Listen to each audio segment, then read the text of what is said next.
طبعا شاهدنا المنتخب السنغالي ابو حميد يعني ما تكلموا عن التنظيم الآن. انت منتخب لما تدخل لدوله اخرى انت تكون لازم منضبط تحت قوانين هذه الدوله. صحيح. وقوانين صح. اللجنه المنظمه. برافو عليك. صح. يعني احنا لما كنا ننظم مباريات تجي انت عندك منسق امني ومنسق عام وبروتوكول. لما انت تيجي تطلع صلاه الجمعه لازم تبلغه. انا ما اعرف، ترى انا منسق بناء، لازم تبلغني انك رايح للصلاه. انا ادري انت بتصلي بس يمكن بتصلي في الفندق.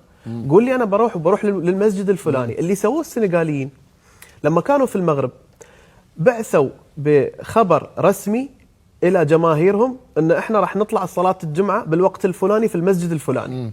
يعني شنو؟ اتجمهروا. راحوا الجمهور اتجمهروا، صار التصوير وقال لك فوضى امنيه في المغرب وبلاغ واستنكروا وارسلوا بيان للاتحاد المغربي وبيان للاتحاد الافريقي وسووها مشكله كبيره ان احنا مستقصدين. ليش؟ حتى يحطون ضغط على اللجنه المنظمه وضغط على المغاربه. زين، احنا شفنا الجمعه الماضيه المنتخب السنغالي عاد نفس الحركه بس في امريكا. في امريكا ما تقدر تتكلم.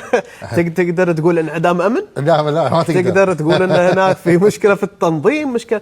تراك انت تعيد نفس. احنا شفنا لو تحط عبد الله الفيديو اللي في امريكا والفيديو اللي في المغرب ترى نفس الشيء. نفس الشيء. الفرق انك انت هنا في بلد فتح لك ابوابه، اعطاك كل سبل الراحه، اعطاك ملاعب من اعلى طراز، اعطاك كل شيء انت محتاجه حتى انت وصلت للنهائي.